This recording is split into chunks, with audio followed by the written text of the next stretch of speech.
ಬಂದಿದೆ, king of cup ಬಂದಿದೆ. ನಮ್ಮ ಲವ್ ಲೈಫ್ ವಿಚಾರದಲ್ಲಿ ಬ್ಯಾಲೆನ್ಸ್ ಅನ್ನ ಮಾಡಬೇಕು ಅನ್ನುವಂತಹ ಆಲೋಚನೆಯಲ್ಲಿರುವಂತಹದ್ದು ನಿಮಗೆ ರೆಪ್ರೆಸೆಂಟ್ ಆಗ್ತಾ ಇದೆ. ಎಮೋಷನಲ್ ಆಗಿ ನೀವು ತುಂಬಾ ಯೋಚನೆಯನ್ನ ಮಾಡ್ತಾ ಇರುವಂತಹದ್ದು, ಒಂದು ಬ್ಯಾಲೆನ್ಸ್ ಇರಬೇಕು, ಒಂದು ರೀತಿಯ ಸ್ಟೇಬಲ್ ಆಗಿರ್ಬೇಕು ನನ್ನ ಲವ್ ಲೈಫು ಅನ್ನುವಂತಹ ಆಲೋಚನೆಯನ್ನ ಮಾಡ್ತಾ ಇರುವಂತಹದ್ದು ರೆಪ್ರೆಸೆಂಟ್ ಆಗ್ತಾ ಇದೆ. ರೀಡಿಂಗ್ ಅನ್ನ ಶುರು ಮಾಡೋಣ. ಓಕೆ, ಇನ್ ಪಾಸ್ಟ್ ಅಲ್ಲಿ ನಾನು ಇವಾಗ ರೀಡಿಂಗ್ ಅನ್ನ ತಗೋತಾ ಇರೋದು ಯಾವ್ದು ಗೊತ್ತಾ? ಸೊ ಪಾಸ್ಟ್ ನ ಬಗ್ಗೆ ಮತ್ತೆ ನಿಮ್ಮ ಲವ್ ಲೈಫಿನ ಪಾಸ್ಟ್ ನ ಬಗ್ಗೆ, ಅಟ್ ಪ್ರೆಸೆಂಟಿನ ಬಗ್ಗೆ, ಹಾಗೇನೆ ಇಮಿಡಿಯೇಟ್ ಫ್ಯೂಚರಿನ ಬಗ್ಗೆ ನಾನು ರೀಡಿಂಗ್ ಅನ್ನ ತಗೋತಾ ಇರೋದು. ಓಕೆನಾ? So bottom of the duck ಅಲ್ಲಿ ಏನಿತ್ತು? So bottom of the duck ನಿಮ್ಗೆ ಏನ್ ಬಂದಿತ್ತು? ಭಾವನಾತ್ಮಕವಾಗಿ ಯೋಚನೆ ಮಾಡುವಂತಹದ್ದು, ಒಂದು ರೀತಿಯ ಸ್ಟೇಬಲ್ ಆಗಿ ಇರಬೇಕು, ಬ್ಯಾಲೆನ್ಸ್ ಅನ್ನ ಮಾಡಬೇಕು ನಮ್ಮ ಲವ್ ಲೈಫಿನಲ್ಲಿ ಅನ್ನುವಂತಹ ಆಲೋಚನೆಯನ್ನ ಮಾಡ್ತಾ ಇರುವಂತಹದ್ದು ಕಿಂಗ್ ಆಫ್ ಕಪ್ಸ್ ನಿಮ್ಮ ಬಾಟಮ್ ಆಫ್ ದ ಡಕ್ ಅಲ್ಲಿ ಬಂದಿತ್ತು. ಅಂದ್ರೆ ನಿಮ್ಮ ಪಾಸ್ಟ್ ನಲ್ಲಿ ಏನಾಗಿತ್ತು?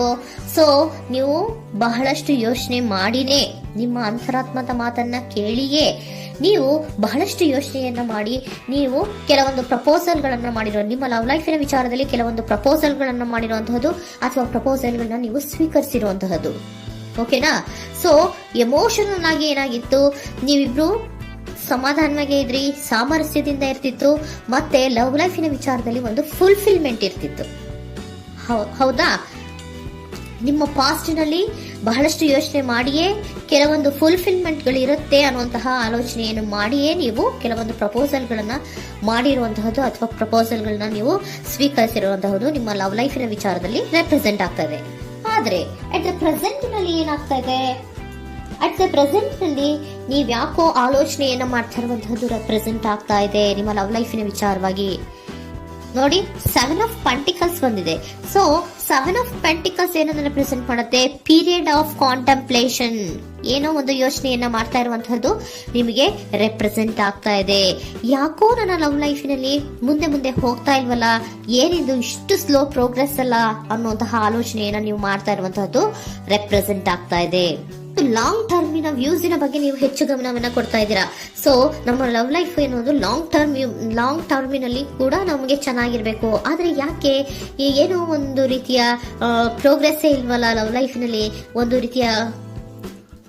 ಒಂದು ರೀತಿಯ ಖುಷಿ, ಸಂತೋಷ, ಸಮಾಧಾನ ಯಾಕಿಲ್ಲ ಅನ್ನುವಂತಹ ಆಲೋಚನೆಯನ್ನ ಮಾಡ್ತಾ ಇರುವಂತಹದ್ದು ಅಟ್ ಪ್ರೆಸೆಂಟ್ ಅಲ್ಲಿ ರೆಪ್ರೆಸೆಂಟ್ ಆಗ್ತಾ ಇದೆ. ಯಾಕೆ ಹಾಗೆ ರೆಪ್ರೆಸೆಂಟ್ ಆಗ್ತಾ ಇದೆ ಅಂದ್ರೆ ನೋಡಿ, devil card and 8 of cups. Devil card ಯಾಕೆ ರೆಪ್ರೆಸೆಂಟ್ ಆಗಿದೆ? ಅಡಿಕ್ಷನ್. ನೀವು ಅವ್ರನ್ನ ತುಂಬಾ ಅಡಿಕ್ಟ್ ಆಗ್ಬಿಟ್ಟಿದ್ದೀರಾ, ಅಂದ್ರೆ ಅವ್ರನ್ನ ತುಂಬಾ ಹಚ್ಕೊಂಡ್ಬಿಟ್ಟಿದ್ದೀರಾ, ನಿಮಗೆ ಅವ್ರನ್ನ ಬಿಟ್ಟಿರಕ್ ಆಗೋದಿಲ್ಲ.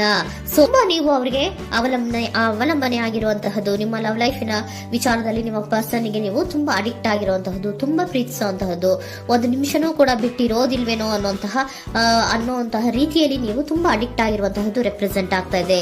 ಸೊ ಆ ಕಾರಣವಾಗಿಯೇ ನೀವು ಯೋಚನೆಯನ್ನ ಮಾಡ್ತಾ ಇದ್ದೀರಾ. ಸೊ ಯಾವುದೇ ಲವ್ ಲೈಫಿನಲ್ಲಿ ಯಾವುದೇ ರೀತಿಯ ಮುಂದುವರಿಕೆ ಕಾಣ್ತಾ ಇಲ್ವಲ್ಲ, ಏನಾಗ್ಬೋದು, ಏನಾದ್ರೂ ನಾನು ಪ್ರೀತಿಯನ್ನ ಬಿಟ್ಟು ಮುಂದೆ ಹೋಗ್ಬೇಕಾಗುತ್ತಾ ಬೇಜಾರಿನಲ್ಲಿ ಅನ್ನುವಂತಹ ಆಲೋಚನೆಯನ್ನ ಮಾಡ್ತಾ ಇರುವಂತಹದ್ದು ಅಟ್ ಪ್ರೆಸೆಂಟಿನಲ್ಲಿ ರೆಪ್ರೆಸೆಂಟ್ ಆಗ್ತಾ ಇದೆ. ಯಾಕಂದ್ರೆ ಯಾವುದೇ ರೀತಿಯ ಮುಂದುವರಿಕೆಗಳು ಇಲ್ಲ. ಸೊ ನಿಮ್ಮಲ್ಲಿ ಏನಿದೆ? ಕೆಲವೊಂದು ರೀತಿಯ ಸ್ಟಾಗ್ನೇಷನ್ ಅಲ್ಲಿ ಇದೆ, ಅಸಮಾಧಾನಗಳಿದೆ, ಭಿನ್ನಾಭಿಪ್ರಾಯಗಳಿದೆ. ಯಾವುದೇ ರೀತಿಯ ಲವ್ ಲೈಫ್ ನಲ್ಲಿ ಒಂದು ರೀತಿಯ ಖುಷಿ ಅನ್ನೋದು ಅಟ್ ಪ್ರೆಸೆಂಟ್ ಅಲ್ಲಿ ನಿಮ್ಗೆ ಕಾಣ್ತಾ ಇಲ್ಲ. ಆದ್ರೆ ಯೋಚನೆ ಅಂತೂ ಮಾಡ್ತಾ ಇದ್ದೀರಾ. ಅಡಿಕ್ಷನ್ಸ್ ಇದೆ ಅಲ್ವಾ? So devil card represented by addictions ಅನ್ನ ರೆಪ್ರೆಸೆಂಟ್ ಮಾಡೋದ್ರಿಂದ ಅಟ್ ಪ್ರೆಸೆಂಟಿನಲ್ಲಿ ನೀವು ಯಾಕೋ ಲವ್ ಲೈಫಿನ ವಿಚಾರದಲ್ಲಿ ಸಮಾಧಾನದಿಂದ ಇರುವಂತಹದ್ದೇನು ರೆಪ್ರೆಸೆಂಟ್ ಆಗ್ತಾ ಇಲ್ಲ. ಸೊ ಏನಾಗುತ್ತೋ, ಇದು ಹಿಂಗೆ ಆಗ್ತಾ ಇದ್ರೆ ಏನಾಗುತ್ತೋ, ಇದೇನ್ ವಿತ್ಡ್ರಾ ಆಗ್ಬಿಡುತ್ತಾ, ನನ್ನನ್ನು ಬಿಟ್ಕೊಡ್ತಾರ ಅನ್ನುವಂತಹ ಆಲೋಚನೆಯನ್ನ ಕೂಡ ಕೆಲವೊಬ್ರು ಮಾಡ್ತಾ ಇರುವಂತಹದ್ದು ರೆಪ್ರೆಸೆಂಟ್ ಆಗ್ತಾ ಇದೆ. Next, in the near future ಅಲ್ಲಿ ಅಥವಾ ಇಮಿಡಿಯೇಟ್ ಫ್ಯೂಚರ್, ಇದು 1 ಮಂತಿನ ರೀಡಿಂಗ್ ಅಷ್ಟೇ, ಇನ್ನು ಲೈಫ್ ಲಾಂಗ್ ಇನ ರೀಡಿಂಗ್ ಅಲ್ಲ. ಓಕೆನಾ? ಜಸ್ಟ್ 1 ಮಂತಿನ ರೀಡಿಂಗ್ ಅಷ್ಟೇ. ನೆಕ್ಸ್ಟ್ ಬಂದಿರುವಂತಹದ್ದು ಯಾವುದು? 8 ಆಫ್ ಪೆಂಟಿಕಲ್ಸ್ ಬಂದಿದೆ. ಸೊ 8 ಆಫ್ ಪೆಂಟಿಕಲ್ಸ್ ಏನ್ ಮಾಡ್ಬೇಕಿತ್ತು? ನೀವು ಈ ಅಡಿಕ್ಷನ್ಸ್ ಅನ್ನ ಬಿಟ್ಟು, ಯೋಚನೆಯನ್ನ ಬಿಟ್ಟು, ಏನಕ್ಕೆ ಅಸಮಾಧಾನ ಆಗ್ತಾ ಇದೆ ಅನ್ನೋದನ್ನೆಲ್ಲ ಬಿಟ್ಬಿಟ್ಟು ನೀವು ಫೋಕಸ್ ಅನ್ನ ಮಾಡುವಂತಹದ್ದು ರೆಪ್ರೆಸೆಂಟ್ ಆಗ್ತಾ ಇದೆ. ಸೊ ಏನ್ ಫೋಕಸ್ ಮಾಡುವಂತಹದ್ದು? ಏನಾಗಿದೆ ನನ್ನ ಲವ್ ಲೈಫಿನ ವಿಚಾರದಲ್ಲಿ? ಎಲ್ಲ ಚೆನ್ನಾಗೇ ಇತ್ತಲ್ಲ ನೋಡಿ, ಪಾಸ್ಟ್ ನಲ್ಲಿ ನಿಮಗೆ ಚೆನ್ನಾಗೇ ಇತ್ತಲ್ಲ, ಯೋಚನೆ ಮಾಡಿನೇ ತಾನೇ ನೀವು ಲವ್ ಲೈಫಿನಲ್ಲಿ ಪ್ರಪೋಸಲ್ಗಳನ್ನ ಸ್ವೀಕರಿಸಿದ್ದು, ಮತ್ತೆ ಅಲ್ಲಿ ಫುಲ್ಫಿಲ್ಮೆಂಟ್ ಇರುತ್ತೆ ಅಂತ ತಾನೇ ನೀವು ಸಮಾಧಾನವಾಗಿ ಪ್ರಪೋಸಲ್ಗಳನ್ನ ಸ್ವೀಕಾರ ಮಾಡಿದ್ದು. ಆದ್ರೆ ಪ್ರೆಸೆಂಟಿನಲ್ಲಿ ಕೆಲವೊಂದು ರೀತಿಯ ಭಿನ್ನಾಭಿಪ್ರಾಯಗಳು, ಕೆಲವೊಂದು ರೀತಿಯ ಅಡಿಕ್ಷನ್ಗಳು, ಕೆಲವೊಂದು ರೀತಿಯ ಯೋಚನೆಯನ್ನು ಮಾಡ್ತಾ ಇರುವಂತಹದ್ದು ರೆಪ್ರೆಸೆಂಟ್ ಆಗ್ತಾ ಇದೆ. ಅಟ್ ಪ್ರೆಸೆಂಟಿನಲ್ಲಿ ನೀವೇನು ಸಮಾಧಾನವಾಗಿ ಲವ್ ಲೈಫಿನಲ್ಲಿ ಇಲ್ಲದೆ ಇರುವಂತಹದ್ದು ರೆಪ್ರೆಸೆಂಟ್ ಆಗ್ತಾ ಇದೆ.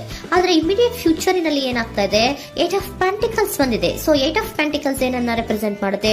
ಓಕೆ, ನೀವೇನ್ ಮಾಡ್ತಾ ಇದ್ದೀರಾ, ಬಹಳಷ್ಟು ಫೋಕಸ್ ಅನ್ನ ನಿಮ್ಮ ಲವ್ ಲೈಫಿನ ವಿಚಾರದಲ್ಲಿ ಮಾಡ್ತಾ ಇರುವಂತಹದ್ದು. ಏನ್ ಮಾಡ್ಬೇಕು, ಯಾಕಿಷ್ಟು ಭಿನ್ನಾಭಿಪ್ರಾಯಗಳು ಬರ್ತಾ ಇದೆ ಅನ್ನೋದ್ರ ಬಗ್ಗೆ ನೀವು ಯೋಚನೆಯನ್ನ ಮಾಡ್ತಾ ಇರುವಂತಹದ್ದು ರೆಪ್ರೆಸೆಂಟ್ ಆಗ್ತಾ ಇದೆ. ನೋಡಿ, ಅದರ ಬಗ್ಗೆ ಹಾರ್ಡ್ ವರ್ಕ್ ಅನ್ನ, ಲವ್ ಲೈಫ್ ನ ವಿಚಾರವಾಗಿ ಸ್ವಲ್ಪ ಹಾರ್ಡ್ ವರ್ಕ್ ಅನ್ನ ಮಾಡ್ತಾ ಇರುವಂತಹದ್ದು ರೆಪ್ರೆಸೆಂಟ್ ಆಗ್ತಾ ಇದೆ. ಸೊ ಬಹಳಷ್ಟು ಕಮಿಟ್ಮೆಂಟ್ ಅನ್ನ ಇಟ್ಕೊಂಡು ಇದನ್ನ ನಾನು ಸರಿ ಮಾಡ್ಕೊಳ್ಳೇಬೇಕು ಅನ್ನುವಂತಹ ಆಲೋಚನೆಯನ್ನ ಮಾಡ್ತಾ ಇರುವಂತದ್ದು. ಸರಿ ಆಗ್ಲೇಬೇಕು, ಈ ಎಲ್ಲಾ ರೀತಿಯ ಅಸಮಾಧಾನಗಳಿಂದ ನಾನು ಆಚೆ ಬರಬೇಕು, ಸಮಾಧಾನವಾಗಿರ್ಬೇಕು, ಬ್ಯಾಲೆನ್ಸ್ ಅನ್ನ ಮಾಡಬೇಕು ಅನ್ನೋದನ್ನ ನೀವು ಇಟ್ಕೊಂಡು ನೀವು ಹಾರ್ಡ್ ವರ್ಕ್ ಅನ್ನ ನಿಮ್ ಲವ್ ಲೈಫಿನ ವಿಚಾರದಲ್ಲಿ ಮಾಡ್ತಾ ಇರುವಂತದ್ದು ರೆಪ್ರೆಸೆಂಟ್ ಆಗ್ತಾ ಇದೆ. ನೆಕ್ಸ್ಟ್ ಕಾರ್ಡ್ ಕೂಡ ನಿಮ್ಗೆ ಕಿಂಗ್ ಆಫ್ ಸೋರ್ಟ್ಸ್ ಬಂದಿದೆ. ಸೊ ಕಿಂಗ್ ಆಫ್ ಸೋರ್ಟ್ಸ್ ಏನನ್ನ ರೆಪ್ರೆಸೆಂಟ್ ಮಾಡುತ್ತೆ?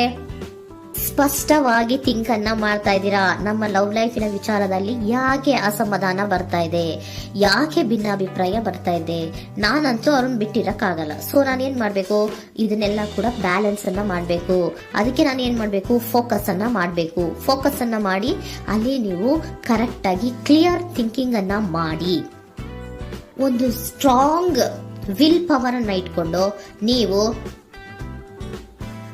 ಮೆಚ್ಯೂರ್ ಆಗಿ ಥಿಂಕ್ ಮಾಡಿ ಕೆಲವೊಂದು ರೀತಿಯ ನಿರ್ಧಾರಗಳನ್ನ ಮಾಡುವಂತಹದ್ದು ರೆಪ್ರೆಸೆಂಟ್ ಆಗ್ತದೆ. ನೋಡಿ, ಸ್ಟ್ರಾಂಗ್ ಆಗಿ ಒಂದು ವಿಲ್ ಪವರ್ ಅನ್ನ ಇಟ್ಕೊಂಡು ಫೋಕಸ್ ಅನ್ನ ಮಾಡಿ ನೀವು ನಿಮ್ಮ ಲವ್ ಲೈಫಿನ ವಿಚಾರದಲ್ಲಿ ಬಹಳಷ್ಟು ಧೈರ್ಯದಿಂದ ನಿಮ್ಮ ಲವ್ ಲೈಫಿನ ವಿಚಾರವನ್ನ ಅಥವಾ ಲವ್ ಅನ್ನ ನೀವು ಬ್ಯಾಲೆನ್ಸ್ ಅನ್ನ ಮಾಡುವಂತಹದ್ದು ರೆಪ್ರೆಸೆಂಟ್ ಆಗ್ತಾ ಇದೆ. ಈಗ ಅಟ್ ಪ್ರೆಸೆಂಟ್ ಅಲ್ಲಿ ನಿಮಗೆ ಬೇಜಾರಿರಬಹುದು, ವಿಧಾನಗಳಿರಬಹುದು, ಆದ್ರೆ ಇನ್ ನೆಕ್ಸ್ಟ್ ನಿಂದ ನಿಯರ್ ಫ್ಯೂಚರ್ ಅಲ್ಲಿ ನೀವು ಅದನ್ನ ಫೋಕಸ್ ಮಾಡುವಂತಹದ್ದು, ಅದರ ಕಡೆಗೆ ಹೆಚ್ಚು ಗಮನವನ್ನ ಕೊಡೋದು, ಕ್ಲಾರಿಟಿಯ ಥಿಂಕಿಂಗ್ ಅನ್ನ ಮಾಡುವಂತಹದ್ದು, ಕ್ಲಿಯರ್ ಆಗಿ ಥಿಂಕಿಂಗ್ ಅನ್ನ ಮಾಡೋದು, ಕ್ಲಾರಿಟಿಗೆ ಬರುವಂತಹದ್ದು, ಧೈರ್ಯವಾಗಿ ಮುಂದೆ ಹೋಗುವಂತಹದ್ದು ನಿಮ್ಗೆ ರೆಪ್ರೆಸೆಂಟ್ ಆಗ್ತಾ ಇದೆ. ಅದೇ ನಿಮಗೆ ಬಾಟಮ್ ಆಫ್ ದ ಡಕ್ ಬಂದಿರುವಂತಹದ್ದು ಕಂಡ್ರಿ, ಕಿಂಗ್ ಆಫ್ ಕಪ್ಸ್ ಬಂದಿದೆ. ಸೊ ಕಿಂಗ್ ಆಫ್ ಕಪ್ಸ್ ಏನು, ನೀವು ಭಾವನಾತ್ಮಕವಾಗಿ ಯೋಚನೆ ಮಾಡ್ತಿದ್ದೀರಾ, ನಿಮ್ಮ ಲವ್ ಲೈಫಿನ ವಿಚಾರದಲ್ಲಿ ಒಂದು ಬ್ಯಾಲೆನ್ಸ್ ಅನ್ನ ಮಾಡಬೇಕು ಅನ್ನುವಂತಹ ಆಲೋಚನೆಯನ್ನ ಮಾಡ್ತಾ ಇರುವಂತಹದ್ದು. ಓಕೆನಾ? ಹಾಗಿದ್ರೆ ಏಂಜಲ್ ಗೈಡೆನ್ಸ್ ನಿಮ್ಗೆ ಏನ್ ಕೊಡ್ತಾರೆ ಅನ್ನೋದನ್ನ ನೋಡೋಣ.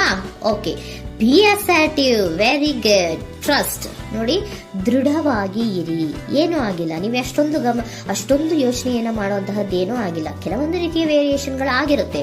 ಸೊ ವೇರಿಯೇಷನ್ಗಳಾಗಿದ್ರೂ ಕೂಡ ನೀವು ಫೋಕಸ್ ಅನ್ನ ಮಾಡ್ತೀರಾ, ಅದರಲ್ಲಿ ನಿಮ್ಗೇನು ನಷ್ಟ ಏನೂ ಆಗಲ್ಲ, ಅಥವಾ ನೀವು ಏನನ್ನೂ ಕೂಡ ಕಳ್ಕೊಂಡು ನೀವು ಆಚೆ ಬರಲ್ಲ. ಫೋಕಸ್ ಅನ್ನ ಮಾಡಿ ಕರೆಕ್ಟ್ ಆಗಿ ಕ್ಲಿಯರ್ ಥಿಂಕಿಂಗ್ ಅನ್ನ ಮಾಡಿ ನೀವು ಕರೆಕ್ಟ್ ಆಗಿ ಮಾತಾಡ್ಬಿಟ್ರೆ ನಿಮ್ಮ ಲವ್ ಲೈಫ್ನಲ್ಲಿ ಬ್ಯಾಲೆನ್ಸ್ ಅನ್ನೋದು ಬಂದ್ಬಿಡುತ್ತೆ.